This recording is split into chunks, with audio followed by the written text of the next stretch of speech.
Jays win 4-2 over the San Diego Padres and open up the series on a high note. It's a very, very good start to the series for the Bluebirds.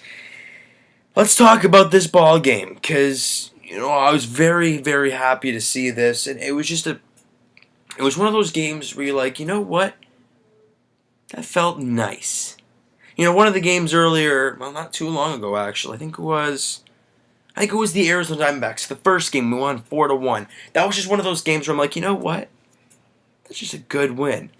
This was the same thing. 4-2 win. Aaron Sanchez. 7 innings, 3 hits, walks 2 guys, does not give up a run, strikes out 7.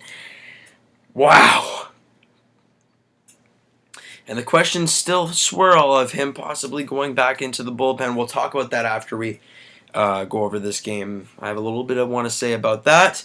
Troy Tulowitzki had a good night, went 1 for 3, hit the ball extremely hard all night. He looked really good, but only had 1 hit to show for it. Kevin Pillar went 3 for 4, got the RBI. Devin Travis went 2 for 4 with a double as well. And Donaldson had a double as well, scoring an RBI. So you know what? It's team effort. And also, Joey Bats back in the lineup. His first game from after returning from the DL. He went 1 for 3, had a walk, got a single. All right. Welcome back, Joey Bats. It's good to have him back. I know all the contract swirls and all that. I understand that. But we can't think about that. He's on the Jays. He's a big part of this team. It's good to have him back in the lineup. As we've been talking about from day one, and it looks set in stone. Jason Grilli is the 8th inning guy for this team. It clearly looks like it. He comes out in the 8th after Sanchez puts up 7 strong, goes 1 inning with 1 strikeout, no runs, no hits, no walks, just does his job. Great. Bo Schultz has a rough 9th score, getting 2 runs against him, but Osuna comes out 2/3, gets the ball game, gets his 21st save on the year, and drops his ERA to 2.03. Looking real good there, he is. And the batting average against Roberto Osuna is 190. And now, this is what I want Blue Jay fans to look at in Jason Grilli. We've been continuously talking about him every game. Well, every game he pitches, we kind of brief it over. Batting average against him is 169. That is unbelievable. That's better than Marco Estrada. I understand Marco Estrada faces a lot more batters, pitches a lot more innings. I get that. But that's better than his. Roberto Osuna is getting 190 against him. He's at 169. As a Blue Jay, let's put it that way. And his ERA is going to continue to drop.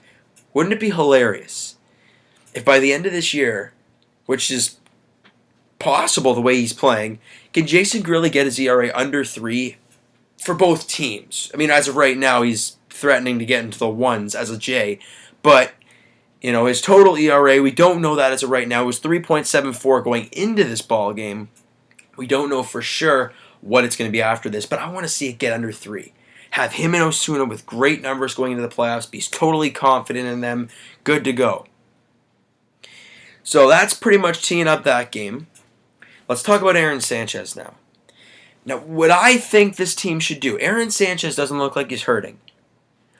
That's what they have a limit. I understand they had the pitching limit. I don't know if they're pretty close to that limit. And the way he's pitching, you can't take him out. But think about it. Let's say we win the World Series and he's a huge part of it. What do you do if he's really hurt and he's done? You give him the ring. Good job. You won the World Series.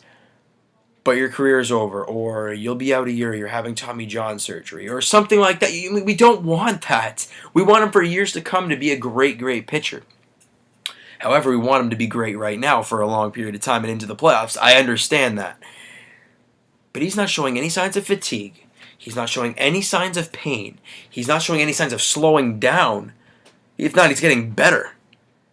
So I think for right now, you've got to play it as it is, keep him going, and if you see any signs, like over a couple of games stretch, 2 or 3 games of him not looking the same, consider it. But as of right now, he is pitching too well, even better than he was before the break, and just be patient with it. He's doing great.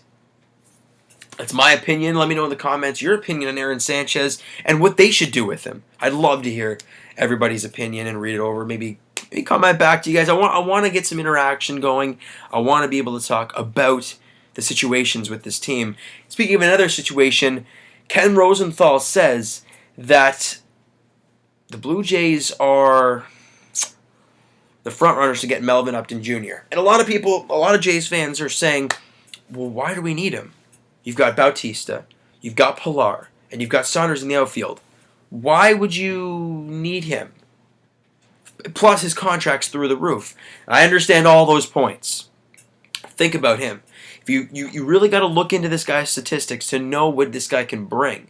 He's around a 260 hitter. I think it's 256 for the season. Yes, I understand he's making $16.5 million. However, San Diego might be able to hold some money on that contract, so it won't be as bad. He has 16 home runs, got 45 RBIs, and this is the thing I like. He's got 20 stolen bases. This team does not have a guy who can steal a lot of bases. Pilar, yeah, but he hasn't done many this year.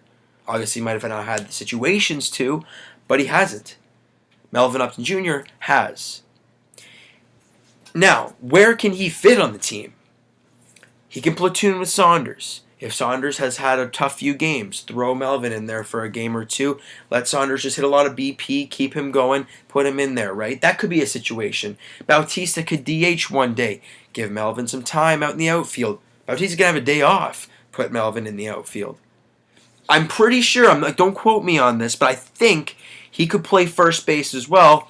Let Edwin DH, or even Justin Smoke play first base. Let Edwin DH, or give Edwin a day off and have Melvin Upton DH. There's so many versatility ways of putting this guy together, and if we don't have to give up a lot, and they can hold some of the salary, we might have a decent deal here. Because he's speed. This team has been lacking speed this year. That's the one thing I think this team has been lacking other than the bullpen, which is, we know 8-9. That's what we know, but we got to know the rest of the stuff. But that comes. We need to get some bullpen arms as well, but it all starts with getting some bench guys, getting some, extra guys, and we're doing that right now.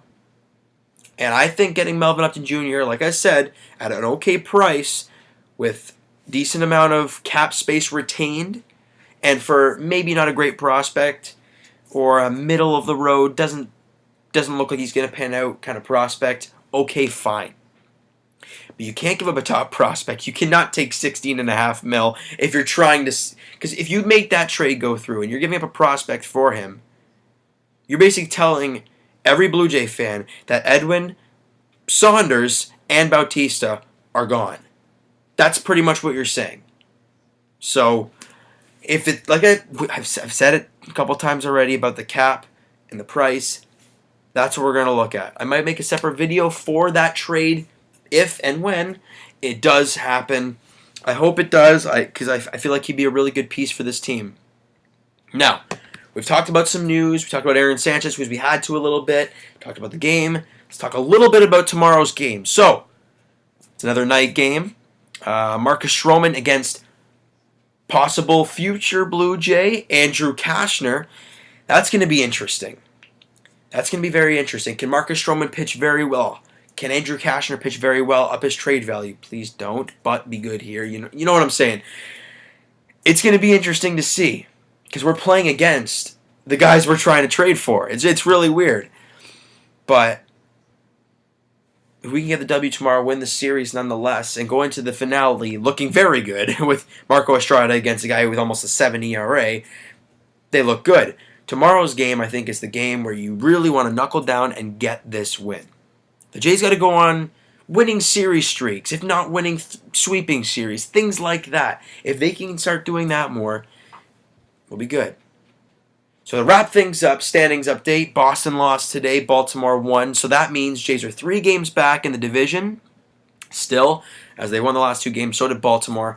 And half a game behind Boston for the first wild card spot and home field advantage in the wild card game.